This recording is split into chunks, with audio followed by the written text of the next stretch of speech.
27 सितंबर 2024 को Israeli air force ने Lebanon की राजधानी बेरूत में करीब 80 टन के बम गिराए थे। ये बम बंकर रोधी थे, जिनके फटने से 6 बिल्डिंगें मिट्टी में मिल गईं और इन्हीं बिल्डिंग्स के नीचे हिजबुल्लाह प्रमुख हसन नसरल्लाह का बंकर था, जिसमें वो अपने कमांडरों के साथ मीटिंग कर रहा था।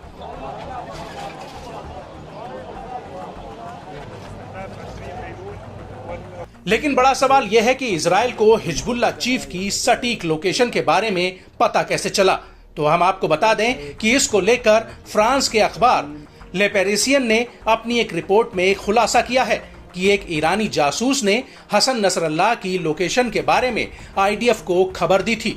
जिसके बाद आईडीएफ ने उस लोकेशन पर ताबड़तोड़ बमबारी कर दी।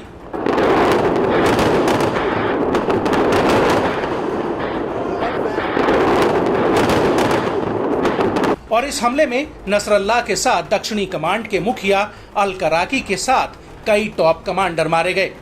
फ्रांस के अखबार ने लेबनान में अपने एक सूत्र के हवाले से कहा कि ईरानी जासूस ने इजरायली अधिकारियों को ये जानकारी दी थी कि हसन नसरल्लाह कई टॉप कमांडर्स के साथ बेरूत के उपनगरीय इलाके में एक अंडरग्राउंड बंकर में जाएगा और इसके बाद इजरायली सेना लेबनान के समयानुसार सुबह करीब 11 बजे ट्वीट करती है कि हसन नसरल्लाह अब दुनिया को आतंकित नहीं कर पाएगा, और इसके बाद हिजबुल्लाह ने नसरल्लाह की मौत की पुष्टि कर दी थी।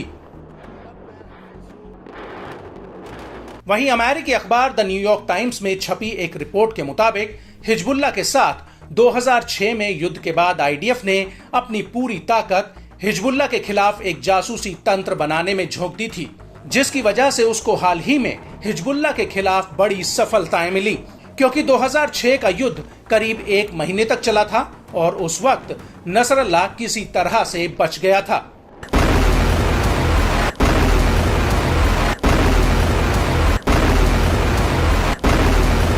और इसके बाद ही इजराइल ने अपने काफी संसाधन हिजबुल्लाह के खिलाफ एक जासूसी का जाल बिछाने में खर्च किए थे। आईडीएफ की यूनिट 8200 सिग्नल एजेंसी ने हिजबुल्लाह के सेलफोन और अन्य संचार साधनों को इंटरसेप्ट करने के लिए बेहद ही ताकतवर टूल बनाए। इस यूनिट में कॉम्बैट रेंज के अधिकारी शामिल किए गए, जो जरूरी सूचना तुरंत सैनिकों और एयरफोर्स के साथ साझा कर सके।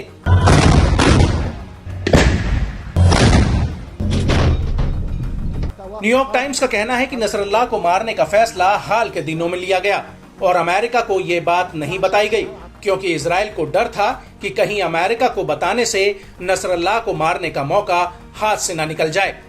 लेकिन हैरान करने वाली बात यह है कि इजरायली अधिकारी हिजबुल्लाह के साथ सीज फायर पर अमेरिका के साथ बातचीत कर रहे थे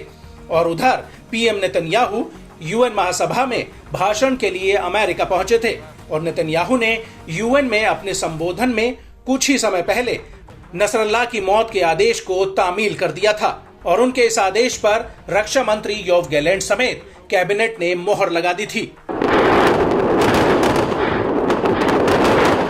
और इस हमले की सूचना अमेरिका को उस वक्त दी गई जब इजरायली लड़ाकू जेट्स नसरल्लाह को मारने के लिए हवा में उड़ान भर चुके थे और इसी दौरान नेतन्याहू अमेरिका के साथ लेबनान में सीज फायर पर बातचीत कर रहे थे। लेकिन जैसे ही अमेरिका को ये खबर लगी तो उसे ऐसा महसूस हुआ कि इजराइल ने उसे गुमराह किया है।